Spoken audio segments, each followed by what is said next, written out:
टूक की शुरुआत करते हैं। आरएसएस के वरिष्ठ नेता और सरकारपा दत्तात्रेय होसबोले के मुस्लिम समुदाय को लेकर दिए गए बयान से राजनीतिक विवाद खड़ा हो गया है।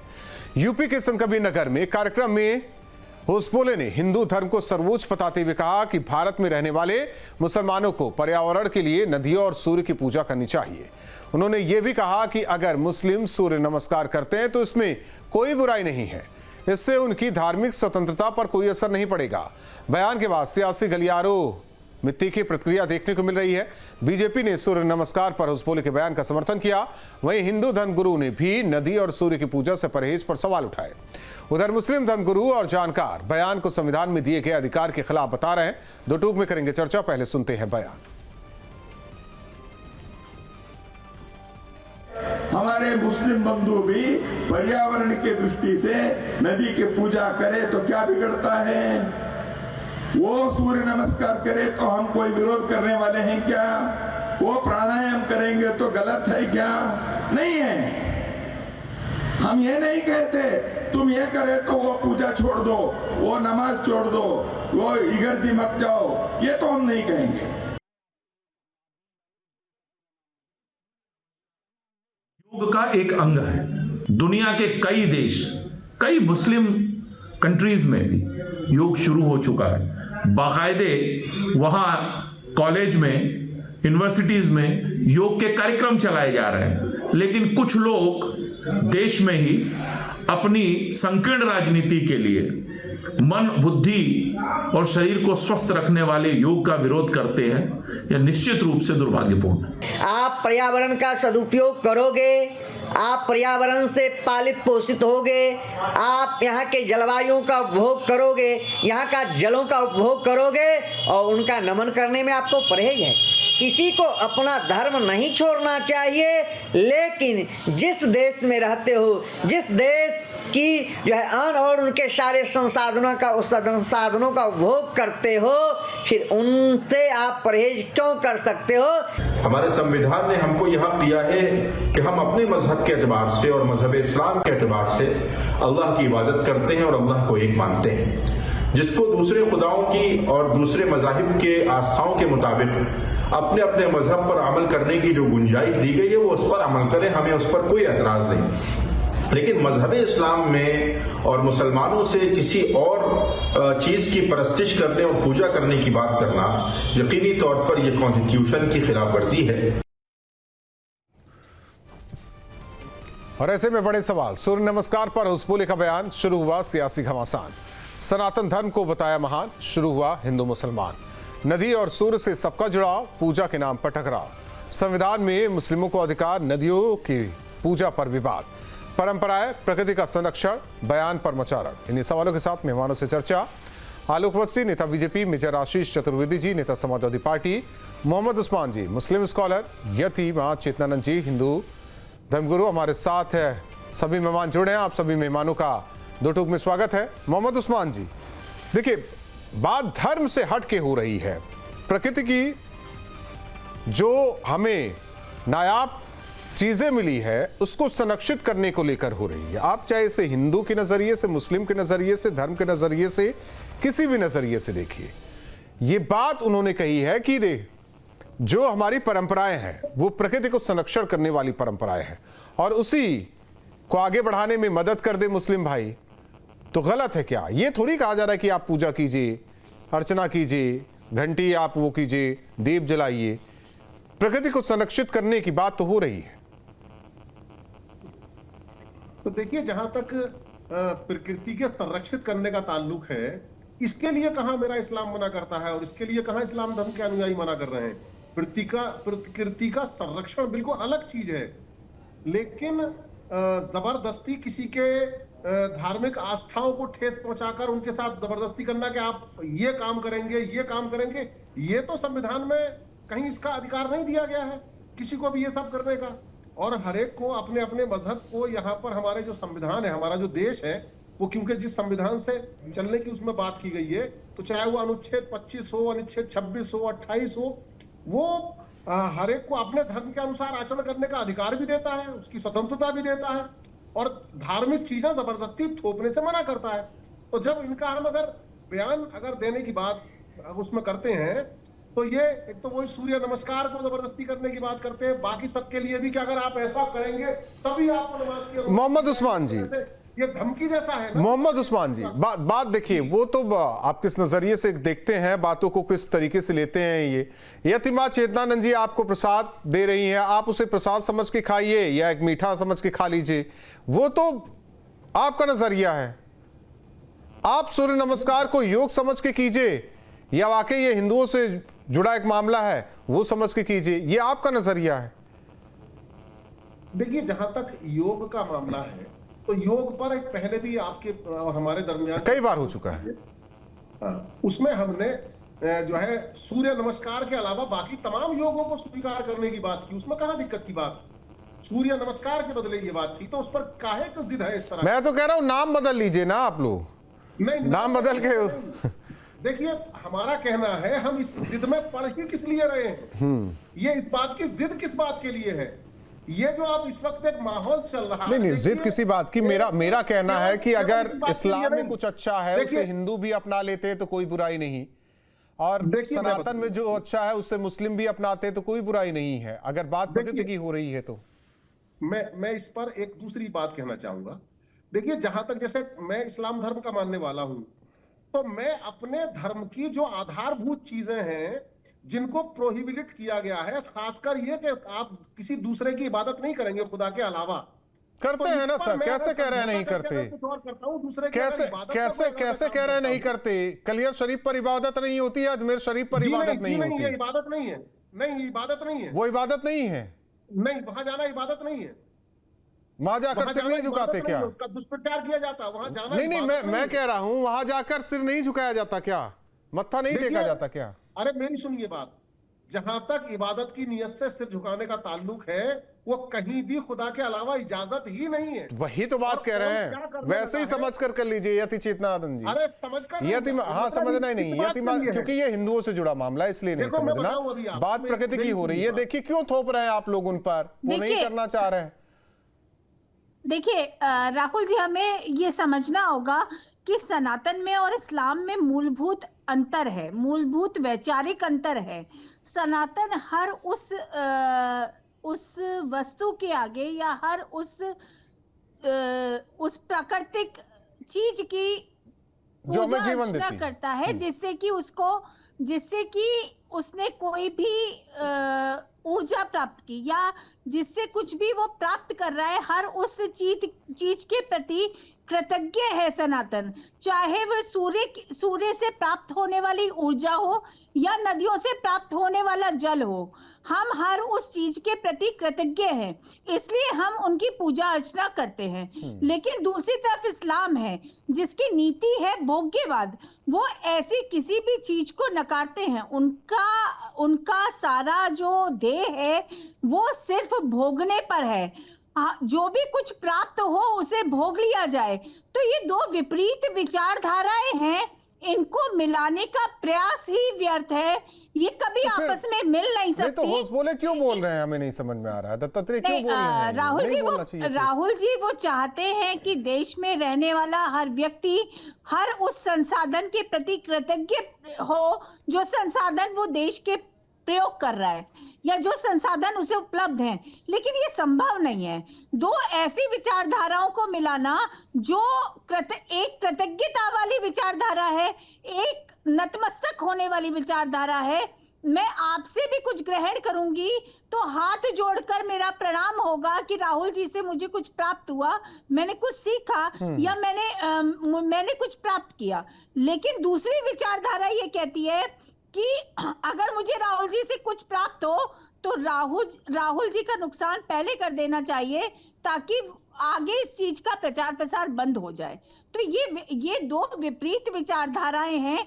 इस्लाम और सनातन का समन्वय करने का प्रयास ही मुझे लगता है कि बहुत हास्यास्पद है। इसलिए भी मैं कह रहा हूं, देखिए इसलिए भी मैं कह रहा हूं कि इस्लामिक कंट्रीज भी हैं, वहां के हिसाब से अगर देखिए यहाँ भी बहुत बहुत फर्क आ जाता है।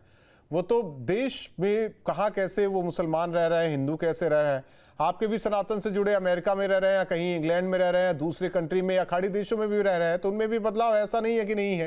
लेकिन सवाल वही है कि अगर हम कुछ अच्छी चीज़ों के लिए मेजर साहब, अगर कदम उठाते हैं तो उसमें सबको स्वागत करना चाहिए। ऐसा नहीं है कि उसे हर एक चीज धार्मिक चश्मे से ही देखा जाए।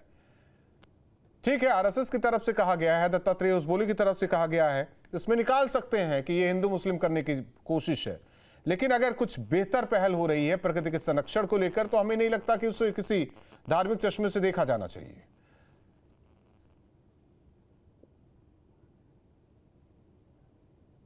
मेजर आशीष जी, आवाज आ रही है? से ये धार्मिक प्रश्न तो है नहीं, लेकिन मैं हाँ, मुझे आपकी आवाज़ आ रही है। मैं ये कह रहा हूँ कि ये निश्चित रूप से कोई धार्मिक आस्था अहम चीज है, लेकिन मैं ये भी कहना चाहूंगा कि अभी मौजूदा परिस्थितियों में देखकर, और मुझे लगता है कि शायद आप लोग जो कर रहे हैं, आप लोगों में से ज्यादातर लोग इस वक्त दिल्ली में होंगे, और दिल्ली में पोल्यूशन कितना ज्यादा बढ़ रहा है ये हर व्यक्ति को पता है। और ऐसी ही परिस्थितियां देश की कई शहरों में बन रही हैं। आप गंगा की बात कर लीजिए, गंगा की सफाई के लिए सरकार ने एक योजना शुरू की थी, एक अभियान शुरू किया था कई वर्ष पहले, लेकिन अभी तक उससे जो है कोई सार्थक परिणाम गंगा की सफाई में हम लोग नहीं देख पा रहे हैं। और इसी तरह जो पर्यावरण में जो प्रदूषण बढ़ रहा है वो आने वाली और हम सब के लिए जो हमारे लंग्स हैं, फेफड़े हैं, कहीं ना कहीं वो खराब हो रहे हैं, और आप देखेंगे कि इसका दुष्परिणाम प्रत्येक व्यक्ति पे कहीं ना कहीं दिखेगा। तो ये जो सब्जेक्ट है, जो विषय उठाया गया है, बहुत महत्वपूर्ण है, और उसमें ज्यादा जिम्मेदारी सरकार की है। अभी लोगों से अपेक्षा करना, एक अवेयरनेस करना अच्छी बात नहीं, मैं मानता हूं कि ज्यादातर जो है ये जिम्मेदारी सरकार की है, लेकिन देखिए हमारे भी पुरखे जो पूर्वज थे वो प्रकृति का संरक्षण करते थे। पीपल का पेड़ लगाना, बरगद का पेड़ लगाना, नीम का पेड़ लगाना, क्योंकि चाहे वो धार्मिक दृष्टि से मान लीजिए, चाहे वो प्राकृतिक दृष्टि से मान लीजिए, वो चीजें करते थे। सहभागिता तो उनकी थी। गांव गांव में तो सरकार नहीं जाती ना कि आप पेड़ लगाइए, वो सब लगाते थे। वही आदत तो डालनी है हमें, अगर आगे जीवन जीना है आसान, चाहे वो हिंदू हो, मुस्लिम हो, कोई भी धर्म का हो, किसी भी जाति का हो, किसी भी संप्रदाय का हो। हाँ, निश्चित रूप से देखिए, व्यक्ति अपने घर में पेड़ लगा सकता है, लेकिन जो बड़े पैमाने पे, जैसे जो आरक्षित क्षेत्र है, हम लोग देख रहे हैं कि कई जैसे जंगल जो आवंटित है, जो उसके लिए मतलब अलग से डिमार्केट किए गए थे, उनमें जब कटाई शुरू हो जाती है और सरकार कोई ऐसी पहल नहीं करती कि नए पेड़ लगाए जाएं, तो आप उससे प्रकृति में कहीं ना कहीं दिक्कतें जो हमारे सामने आ रही हैं। अब जैसे नदियां हैं, उनमें जो फैक्ट्रीज का जो वेस्ट है वो जा रहा है, वो हम और आप तो रोक नहीं सकते, उसको तो केवल सरकार रोक सकती है, या उसकी सफाई का जो अभियान है हम लोग तो नहीं चला सकते, सरकार चला सकती है, उसका अनुपालन करा सकती है लोगों से। तो वो प्रक्रिया जो है कहीं ना कहीं कमजोर पड़ती दिख रही है कई वर्षों से, और जिसके बहुत घातक परिणाम, क्योंकि हम लोग जो इस तरीके की जो मिलावट होती है, जब वो पानी में आती है तो वो आपके खाने में आती है, और जब वो खाने में आएगी तो कहीं ना कहीं बीमारियां जो आप देख रहे हैं आज जो इतनी बढ़ रही हैं प्रत्येक व्यक्ति में, वो कहीं ना कहीं इसी वजह से बढ़ रही है, क्योंकि जो वेस्ट जो है वो पानी में चला जाता है, यानी नदियों में चला जाता है।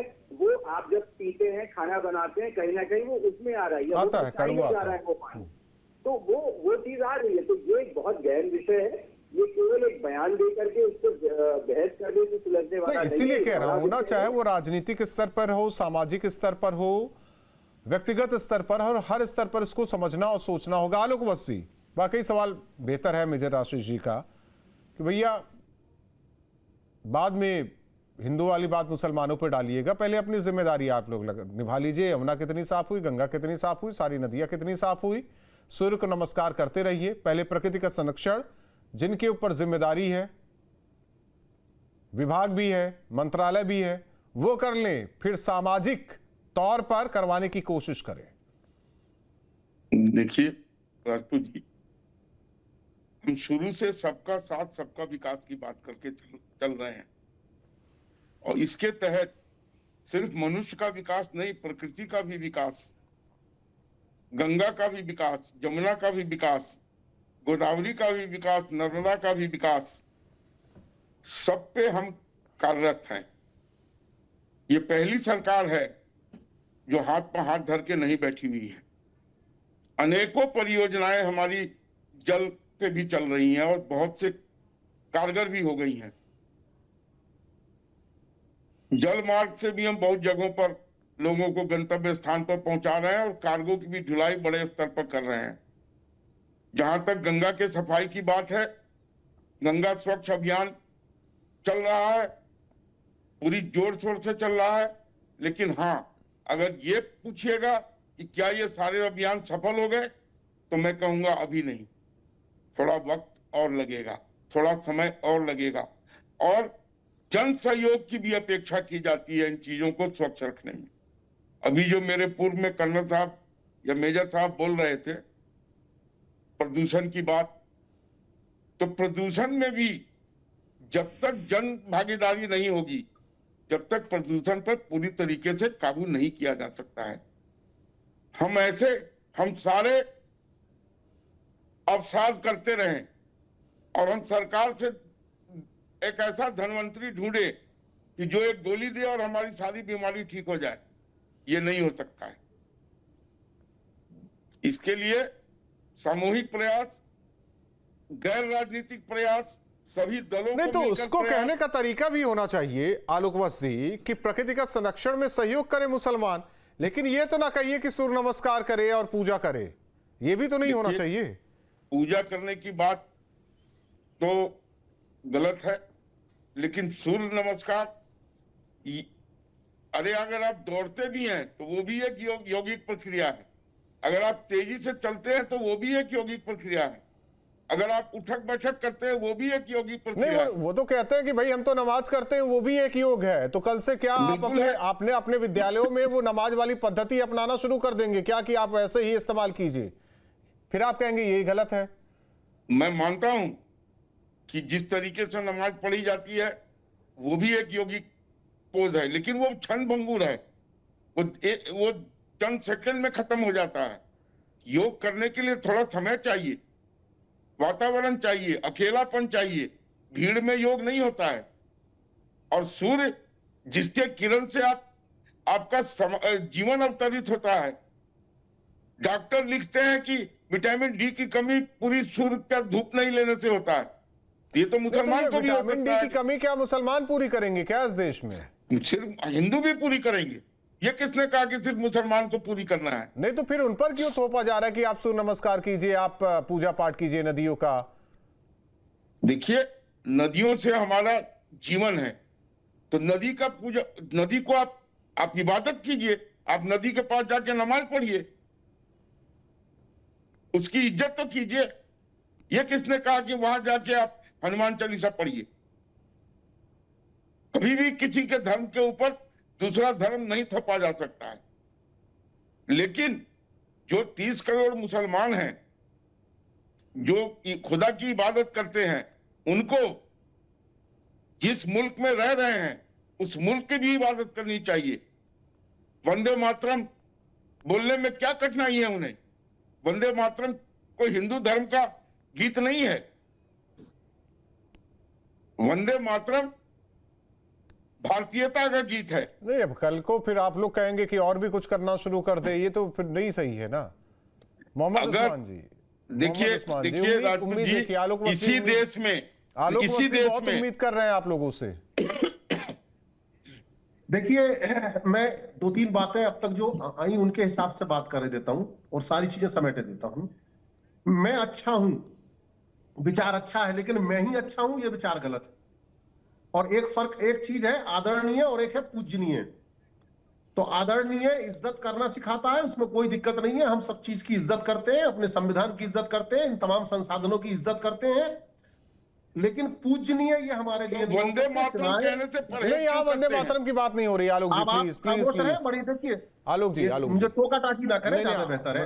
एक मिनट आप बोलिए। अब आई बात सफाई की। उस्मान जी, देखिए, बिल्कुल सामूहिक रूप से जितनी हिस्सेदारी हमारी यहाँ पर आबादी में है उसके हिसाब से हमारी भी जिम्मेदारी बनती है। और रहा मेरा मजहब, तो वो सफाई को आधा ईमान कहता है।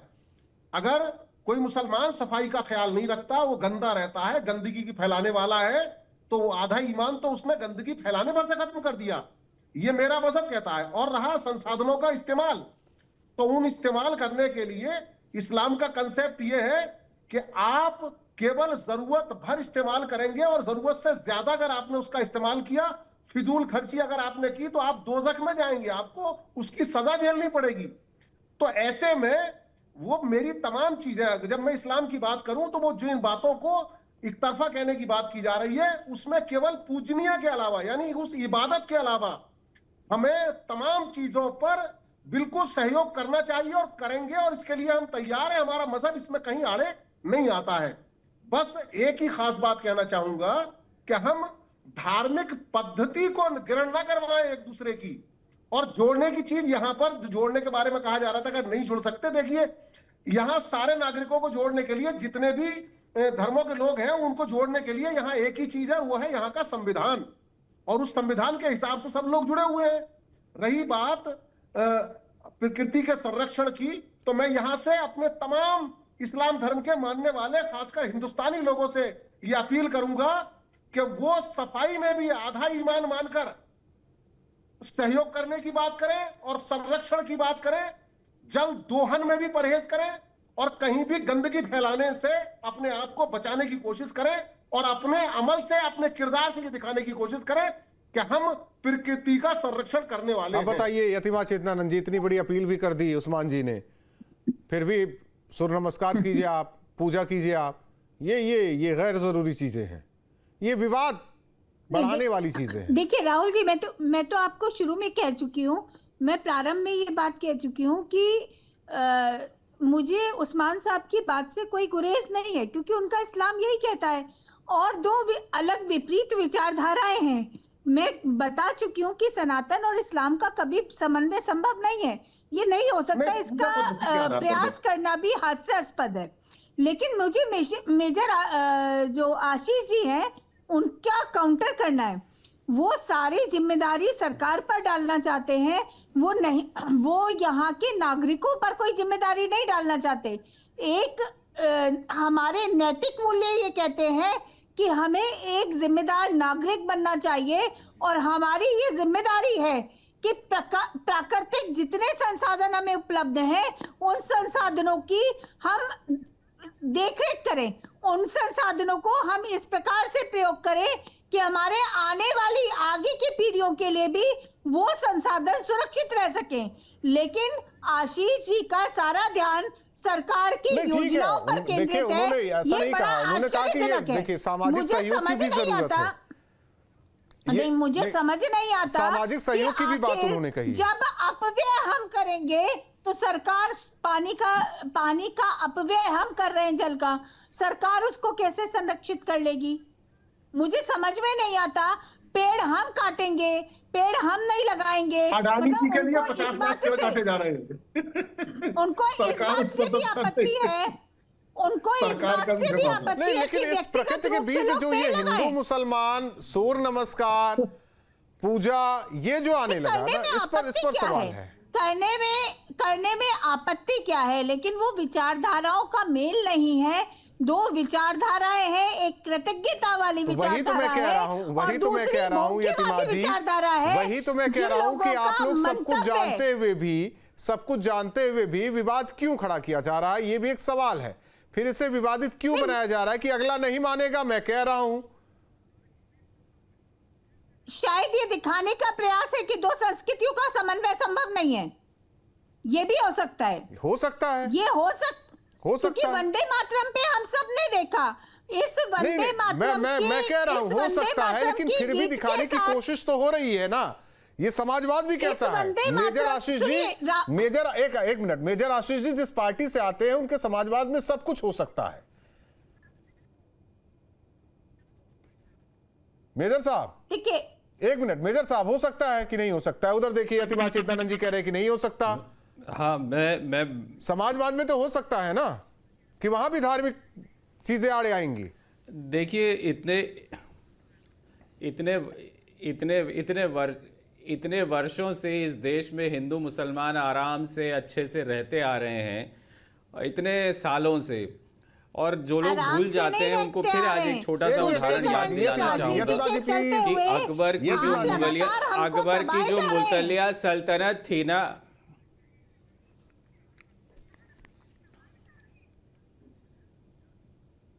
अब मैं बोल लूं? हाँ, आप ही की बारी। तो मैं ये कह रहा था कि अकबर की जो मुगल सेना थी, अकबर जो मुगल शासन हुआ करते थे, उनकी पूरी आर्मी जो थी उसका कमांडर इन चीफ एक हिंदू था। और जो एक और दिलचस्प बात आती है कि महाराणा प्रताप की जो राजपूताना सेना थी उसका कमांडर इन चीफ एक मुसलमान था। वो भी एक दौर था इस देश ने देखा है।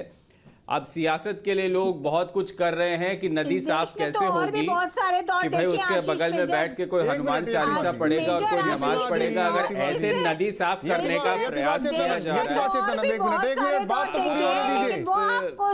मुझे पहले तो बात पूरी होने दीजिए। एक तरफ आप कह रहे हैं कि एक नॉर्थ पोल है, एक साउथ पोल है, मिलन हो ही नहीं सकता, लेकिन नॉर्थ पोल कर रहा है नहीं, साउथ पोल से तो मिलन करना है, तो कहां हो पाएगा फिर ये संभव? आप लोग जानते हैं, फिर भी ये विवाद क्यों बढ़ रहा है? सवाल यही है। लेकिन बात वही आएगी, वंदे मातरम क्यों नहीं बोलते, सूर्य नमस्कार क्यों नहीं करते? आलोक वजी, ये थोपने, मैं आ रहा हूं, ये थोपने वाली राजनीति कब जाएगी? देखिए, कोई किसी के ऊपर कुछ नहीं थोप सकता है। आज जिस तादाद में मुसलमान खड़े हैं भारत में, मेजर साहब, आज जिस तादाद में मुसलमान खड़े हैं भारत में, उनको किसी कीमत पर नकारा नहीं जा सकता है। हर आदमी अपने धर्म का पालन करे, लेकिन राष्ट्र के प्रति समर्पित रहे, देशभक्ति के प्रति समर्पित रहे। ये अपेक्षा हर भारतीय नागरिक से की जाती है। और इसमें मुझे कहने में थोड़ी सी ये है कि मुसलमान के कुछ तबके इसके विरोध में खड़े रहते हैं। आज तक वंदे मातरम कहने से उनको परहेज है। क्यों? कोई कारण तो नहीं बता पाए। और जिस तरीके से वो यहाँ पर जुलूस निकालते हैं औरंगजेब का कि बाप तो बाप ही है, और जिस तरीके से असुद्दीन ओवैसी के भाई ने कहा कि 15 मिनट के लिए पुलिस हटा दो, हम देखिए वो दोनों तरफ से होता है, ऐसा नहीं है। मेजर साहब बात पूरी कर ले। वो तो कहते हैं अल्लाह के अलावा कहीं भी हमारा सिर नहीं झुकता, उन्हीं की इबादत करते हैं। तालियां बजती थी। मेजर साहब तो राजनीतिक, एक मिनट, यतिमा चेतनानंद जी, मेजर साहब जल्दी।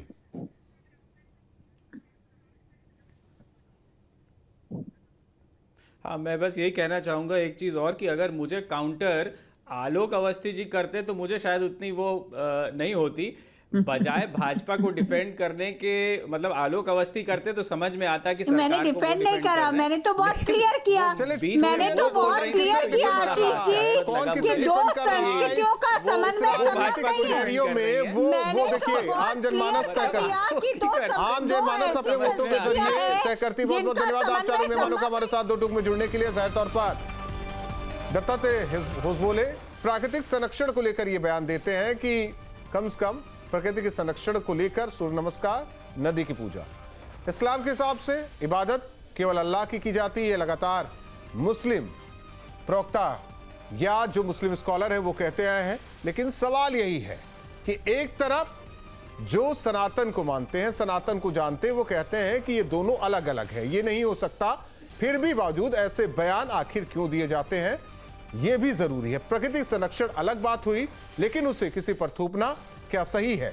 और दूसरी ओर यह भी कि अगर जिस संसाधनों का इस्तेमाल हम कर रहे हैं उसके प्रति अगर कृतज्ञता व्यक्त करनी है तो उसमें दिक्कत क्या होनी चाहिए? दो टुक में आपके मोबाइल पर तुरंत आएगी ब्रेकिंग न्यूज, स्क्रीन पर सबसे पहले दिखेगी बड़ी खबर, देश दुनिया की हर खबर एक जगह। अब आपके मोबाइल पर तुरंत फटाफट इंस्टॉल कीजिए न्यूज नेशन ऐप और रखिए खुद को अपडेट।